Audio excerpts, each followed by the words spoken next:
Welcome to the Deep Dive. Today we're tackling a really crucial topic. How older adults, how we can get and stay physically active. Yeah, it's something a lot of people think about. And our main source today is the National Institute on Aging, the NIA. It's an official U.S. government source, really reliable stuff. Definitely. They have tons of resources, website, publications, you name it, solid information. So our mission, let's call it, for this deep dive is to pull out the practical, actionable tips from the NIA. Right. Stuff you can actually use to weave more activity into your life as you age. We'll look at common challenges and also really emphasize the benefits, why it's worth the effort. Okay, so let's start with the big recommendation. 150 minutes of moderate intensity aerobic activity a week. Plus those 2 days of muscle strengthening activity. Exactly. And, hearing that, it can sound daunting. It really can. Which is why it's so important that the NIA stresses taking it slow and steady. Talk a bit more about that. What does slow and steady look like? Well, it means not trying to do too much too soon. You gradually increase things like how often you exercise, how hard you go, how long you do it for. This happens over weeks, maybe even months. So no instant marathon training. Definitely not. It's about building a habit safely, avoiding injury, building confidence. You start with stuff that feels okay for your current fitness level. Right. Maybe just short walks, some gentle movement. Exactly. And they also make a point about breaks if you get sick or you travel and your routine gets interrupted. Yeah. You need to ease back in. Don't just jump back to where you were. That's asking for trouble, maybe an injury or just getting discouraged. That's a really practical point. Now, what about doctors? Do I need to, get clearance before I start? Good question. The NIA says, generally, for most older adults without existing health issues, starting gradually is okay without seeing a doctor first. Okay. But they do highlight times when getting advice is a really good idea. Like, well, if you want to understand your current fitness level better, or get specific advice on what activities are best for you, or maybe figure out a safe way to progress, an exercise professional or doctor can really help there. and provide ongoing support too, I imagine. Exactly. Plus, the NIA talks about warming up and cooling down, not just jumping straight into the activity. Right, the warm up and cool down. Why are they so important? It's about injury prevention, mainly. Prepares your muscles, gets your heart rate up gradually, and the cool down helps your body return to normal smoothly.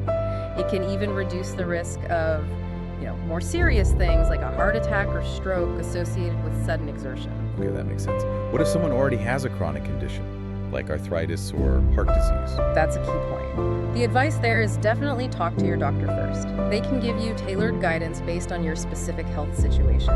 The main message is still, be as active as your abilities allow. Listen to your body. So, communication with your doctor is vital there. Okay, start slow, listen to your body, warm up, cool down. What's next? Goals. Setting goals and, just as importantly, tracking your progress. Okay. Why are goals so helpful? Well, having specific, realistic goals gives you something concrete to aim for. It's motivating. Instead of just, I want to be more active, the NIA uses the example. I'll take a 10-minute walk 3 times this week. See? Specific. Measurable. That feels much more manageable. And you mentioned checking in on those goals. Absolutely. Review them regularly. As you get fitter, you might need to adjust them, make them a bit more challenging so you keep progressing. And tracking, how does that fit in? It helps you see how you're doing. Could be a simple step counter, a fitness tracker, or just writing it down in a notebook. Seeing that progress, like, wow, I walked an extra block this week, can be a real boost. Yeah, I can see that. Visual confirmation. And the NIA mentions maybe sharing this.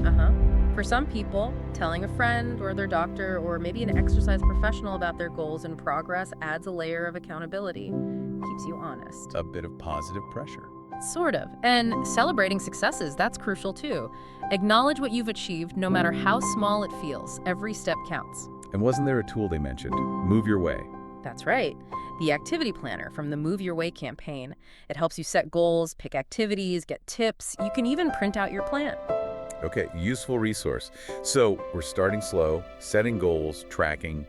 But what about the things that get in the way? The barriers? Yes, the barriers. Super common. The NIA acknowledges this is a real thing for older adults. Like what sort of things? Well, maybe not having a safe place to walk nearby, or concerns about cost gym fees, equipment, Right. or worries about, physical ability, fear of getting hurt or falling. Lack of time is a big one, even bad weather or just lack of interest. That covers a lot of ground. I'm sure most of us recognize something on that checklist. So what's the NIA's approach? First step, identify your specific barriers. What's actually stopping you? Okay, pinpoint the problem. Exactly. Then you can start problem solving. Brainstorm solutions. Maybe talk it over with a doctor or an exercise pro if you're stuck. And these barriers might change, right? For sure. Your circumstances change, so it's good to reassess now and then. Does the NIA give examples of solutions? They do, yeah. Some really practical ones, like bad weather or bad air quality. Try walking indoors malls, maybe big stores. Or look into online fitness classes. Things like Silver Sneakers or the YMCA often have virtual options now. Good alternatives. What about the cost issue? That seems like a big hurdle for many. Totally. NIA suggests free online videos. There are tons out there. Okay. Or using household items for strength training. Like what? Canned goods, water bottles, heavy books, detergent jugs. You get the idea. Creative. Yeah. Yeah. And just building activity into your day, more energetic chores, gardening, dancing in the kitchen, playing actively with grandkids. It doesn't have to be structured exercise. I like that, making everyday life more active. What about feeling tired? That, I just don't have the energy feeling. It's counterintuitive, but the NIA points out that regular activity often reduces fatigue over time. Really? Yeah, so their tip is maybe schedule activity when you usually feel most energetic. Don't force it when you're already wiped out. Okay.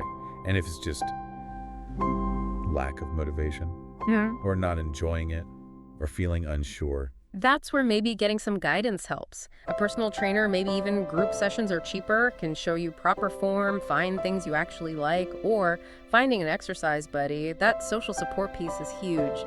Joining a virtual community even. You mentioned social support. The NIA seems to think that's pretty important. Oh, definitely.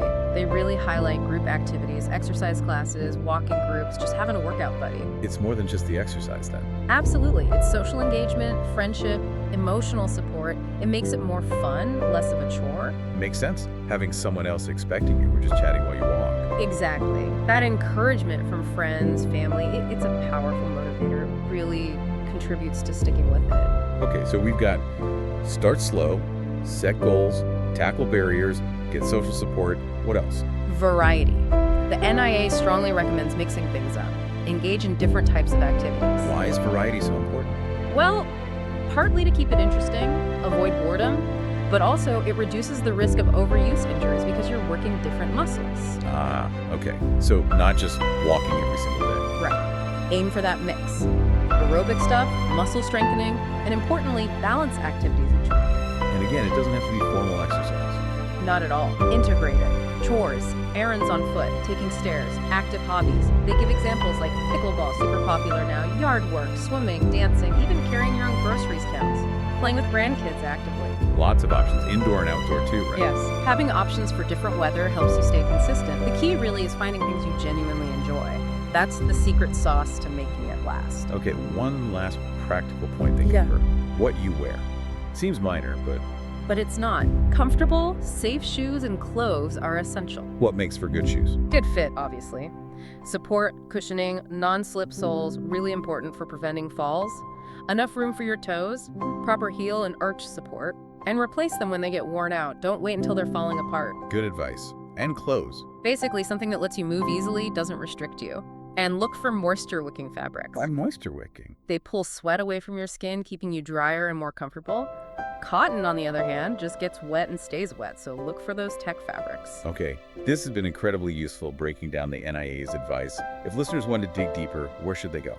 The NIA itself is the first stop. Phone is 800-222-2225, email nyac@nia.ni.gov, and the website nia.ni.gov. Loads of info there. Great. And they also list other helpful places. CDC, Medline Plus for health info, ODPHP, National Council on Aging, Silver Sneakers, the YMCA, all have websites and resources too. Fantastic. So wrapping this up, the big message from this NIA deep dive seems to be it's doable, getting active as we age.